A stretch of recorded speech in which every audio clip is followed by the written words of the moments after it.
Hello and welcome to XVD Bibles. My name is Ethan. So today I have a really cool video for you all out there.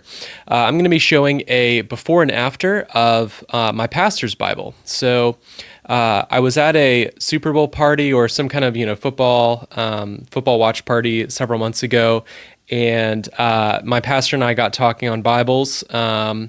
And a topic I love talking about, obviously, and I mentioned that I rebind Bibles, and that just kind of continued on our conversation for a good long while. And he mentioned, like, would you rebind my Bible? So I obviously said yes, and I kind of took the liberty of going ahead and adding him to my wait list several months out. And I emailed him recently asking, are you still, wanting to do this? And he said yes. And I picked his Bible up this past Sunday, at least from the Sunday I'm recording this, to go ahead and rebind. So I'm going to be doing a before and after of his Bible. And kind of as a rebinder, it's always kind of, you never know like what type of Bible you're going to get, or, what type of condition you're going to get. You don't know if you're going to get, a glued construction Bible with a bunch of like miscellaneous papers falling out, etc. And I think if I remember right, we did talk about, my abilities and limitations when it comes to rebinding a Bible, that type of thing. I think he might have asked, like, can you rebind any Bible? And I said, kind of, but it generally needs to, I generally don't do, I don't do like full text block restitching or anything like that. I leave that for people who more specialize in restoration. There's some rebinders out there that are much more comfortable doing that. I'm not, in that boat currently. So I try to get done like 4 to 5 Bibles a month. That's kind of my current capacity with how long it takes me to rebind. So if I'm, spending 5 hours, several hours restitching an entire text block, that's time I could be spending on another person's Bible or 2 Bibles for that same person. So restoration isn't really what I do right now. So I will, I have a video on, can I rebind your Bible? Like, what type of condition, what kind of condition is recommended, and what kind of condition I specialize in. And the general rule of thumb that I give people, and what I mentioned in that video, is that the general rule of thumb is, if you have a signature like coming out, on the front or the back, or it's loosening, or it might be separated and the threads might be torn, I can fix that. But if there's like 4, 5, 6, really any more than 3 signatures coming out, I'm generally gonna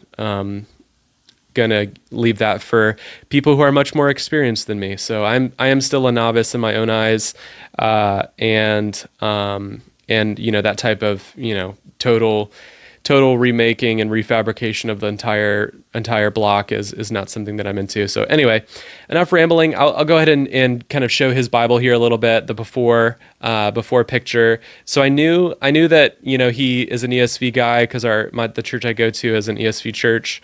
So I knew I most likely wasn't gonna get like a glued block unless it's like a really old ESV. But yeah, this is an ESV thin line reference in genuine leather. And overall it's in really good shape. I mean, this thing is like so supple. Like, this genuine leather, like right when it comes from the factory, is really stiff, but he's used this thing so much that it's just so supple, and the signatures are still even like all attached, which is cool. You can see there the headband is coming out a little bit, and here in the front and the back, the try not to show his name here, but here these like couple fly leaves in the front and the back are stitched in, or they might be just reinforced in with bookbinders cloth from the factory, but it looks like he did some taping there to reattach that. So I'll be restitching in fly leaves in the front and the back, so that'll be good to go. So let's look at the back here. The back, the maps are in good shape. I will be stitching in fly leaves here to attach my tab to, because once I remove this, actually I might not remove that. I might leave this. We'll have to see. I'll play it by ear when I actually get to starting on this Bible, but I'll definitely be stitching in fly leaves and doing reinforcement. I like reinforcing. If I see some tearing here like this, I will reinforce. I mean, some of my people say like no document tape, and for them I don't do this type of thing. But if I'm doing a rebind, I want, and people don't specify that, I do want it, the final Bible to be as solid as possible. So, I mean, this is such a great text block. I mean, this thing lays so flat. He's got, I'm not going to go into detail about his notes or anything like that, but he uses highlighters, pens, pencils in here. I love seeing Bibles like this. So cool. So this is definitely one of my favorite text blocks, because you have the 2-column paragraph format, really nice big text with all of the references down here. This is the same typeface as the Omega, the Heirloom Omega. I love the colors he uses.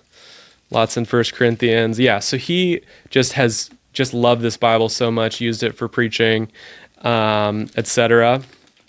So I'm going to give him I'm going to take care of him for sure. I do give special discounts for local people. So if you're watching this and you happen to be in like the Hampton Roads, Chesapeake, Virginia, Norfolk, Chesapeake, Virginia Beach, Norfolk, that area, I give special discounts to local people. So I want to bless the people around me. So my pastor here is getting a good price on his Bible. And he said, I sent him some pictures of, like, way back when we were talking about this Bible, he was asking me, what is better for rebinding, cowhide or goatskin? And I think it was the video, I think it was that conversation that might have spawned off one of my videos about like comparing and contrasting the two. But anyway, I explained to him, the reason why goatskin is known as a better material. I think my theory on why goatskin is known, even among like non-Bible people, as like a more premium material, I think it's because high-end Bibles use goatskin, and like lower-end Bibles use cowhide. So you generally have 3 tiers of Bibles in my mind. You have like entry level, which are, imitation leather, true tone, not craft text, but leather text. Every company has their like proprietary imitation leather that they use for their, $30 to $40 Bibles. So you have like tier 1, which is imitation leather, and then you kind of have like a rough tier 2 where you have like genuine leather is kind of in there. Then you have cowhide.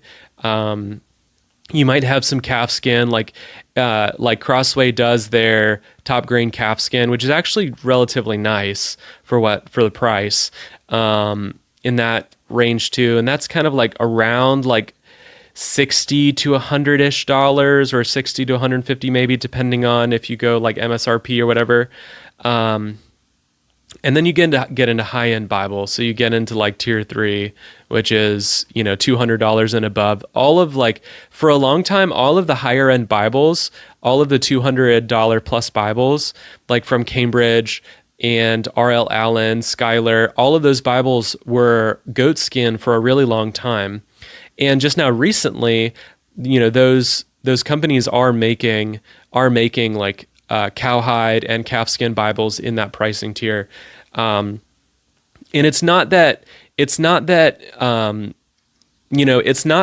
cowhide is getting better. Cowhide has always been a type of leather that has a very wide range in quality level. Like you have genuine leather, which is like the lowest tier, and then you have top grains and veg tans and chrome tans and combination tans. Like Horween is a really, really nice leather. and it's per square foot much more expensive than most goat skins. So, premium cowhides have been around for a long time, but it's just that the mainstream consciousness within the church has really only seen like super high-end goatskin Bibles, and it's not that goatskin is like far and ahead the best material. So anyway, I was talking to him about that. A couple months ago, and he ended up choosing a smooth cowhide for his Bible. So I'm going to be using black La Perla Azzura Amazzonia on this Bible. So that's what I'm going to be using with a nice soft Napa lambskin liner. So this is the before, as you can see here, and I will that's the before. So now we can move on to the after. Him and I were going back and forth over email, and he mentioned that he wanted some smooth black leather, and I actually sent him a picture of one of my recent completed projects. It was the La Perla Azzura Amazzonia, the 3005 rebind I did, and he said he really liked the look of that leather, but he wanted it in black. So I went ahead and ordered that leather for him for his project, but unfortunately there was kind of a mix-up with the store, an error on the leather store's part, and they actually ended up sending me black Missouri instead of black Amazzonia. So I reached out to my pastor and asked him if this leather looks good. Otherwise, we can figure out something else. And he said, "Yeah, go ahead and rebind the Bible with that leather. I like the look of that." So I have the opportunity to show some black Amazzonia cowhide here in a completed rebind. So this is the same Bible that you saw in the before video, obviously just recovered and repaired. So this is the first time I've used black Missouri, and no surprise at all, I really, really like it. I love the rustic look of, all of the texture. It has like a really buttery kind of soft feeling, kind of like Abba calfskin, but it still looks a little bit different to me. So really good leather to work with. Paired here with a black lambskin liner, it is a great combination. It has a lot of really good flexibility, and it has no issues laying flat. So I'm actually going to be taking this by the church today and giving this to him. So I'm excited for him to see it. I did send him pictures, so he knows kind of what it looks like, but it doesn't compare to feeling it in your hand, obviously. So again, this is black Missouri cowhide. This is has a lambskin liner, and the tooling and stamping here turned out really, really great, I think.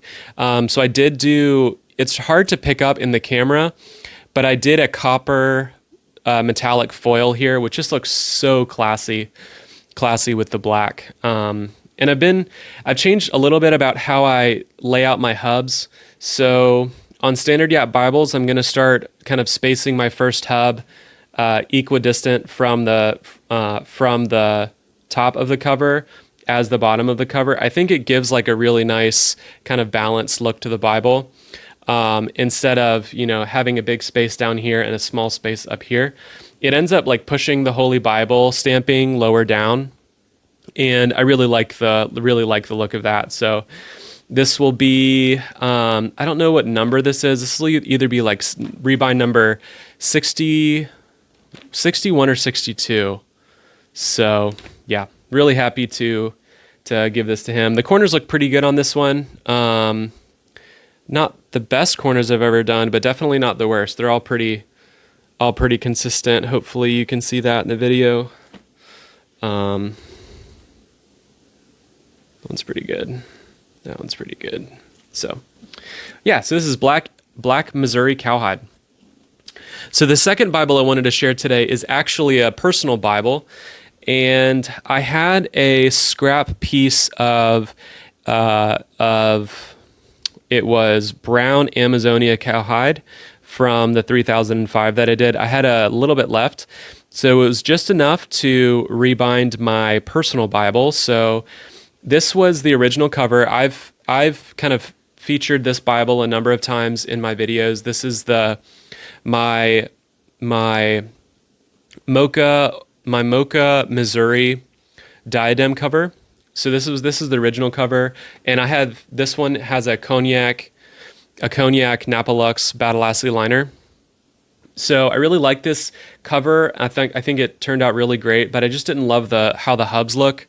So these hubs are like a flatter style. They're not super round. And also, like, if you can see here, the tooling line there was a little bit misplaced, especially on this side.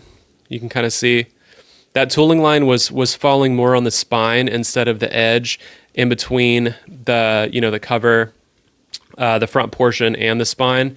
So those little details were kind of bothering me, and I had some extra leather, so I just went ahead and threw my diadem into the mix of the Bibles that I've been working on. So I finished it, and I really like how it turned out. So this is my brown Amazzonia Diadem that I finished recently. So really, really like this leather. So Amazzonia is a veg tan leather.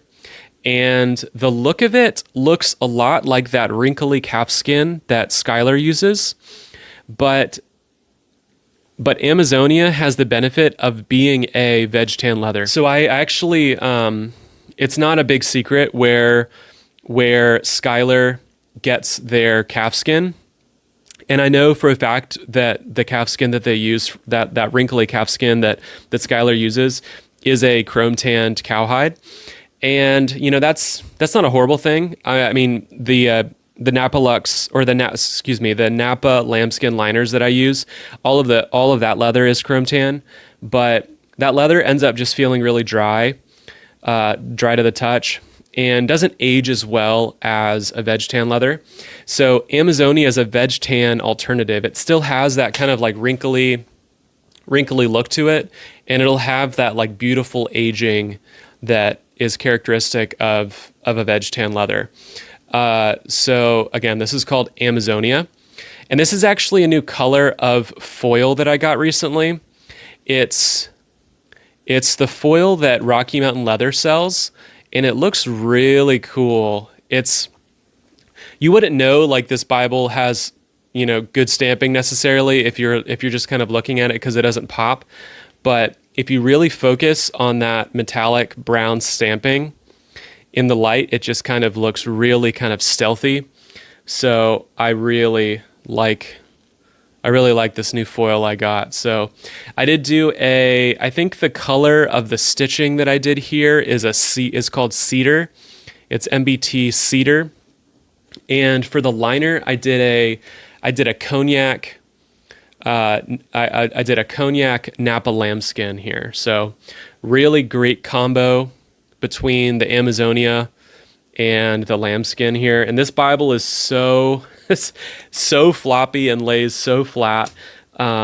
Really happy with that combination here. So, I mean, you can see here like in the family history pages, it lays open on its own. And, in Genesis, it doesn't have a problem laying open. So this is my NASB diadem, one of my favorite text blocks, and one of my really frequent. This is a frequent Bible that I take to church, just because I really like the compact size, and obviously has really nice paper in it. But yeah, I think, and I also use this Bible as my index Bible for my miscellany note-taking system. So this is a Bible that I really just want to, use a lot and get a lot of good use out of. And I was going to mention something else. What was I going to say? Oh, I love the NASB 95 translation. And this is just such a good size of a Bible. Nice classic thin line size. So love the diadem. So this will be, I think this cover will be the forever cover for this Bible, because there's no big errors. I didn't make any big errors on this cover. Really like how the spine looks, and it just looks great in my opinion. So if anyone out there is interested in getting a Bible that looks like this, getting a rebind that looks like this, This is Amazzonia, and it's in my standard. It's in my standard pricing tier, as well as the Black Missouri here. So if you're interested in getting a Black Missouri rebind from me, this is in my standard tier. It's nothing crazy expensive or anything like that. So really, like La Perla Azzura has some great leathers for rebinding that not a lot of rebinders use. I'm kind of like one of the guys that uses it really consistently in the community. So if you're interested in this new leather and want to get a rebind from someone who's worked in these leathers a lot, I would be your guy for sure. So definitely let me know. In the meantime, thank you for watching. This is Ethan from X Fide Bibles.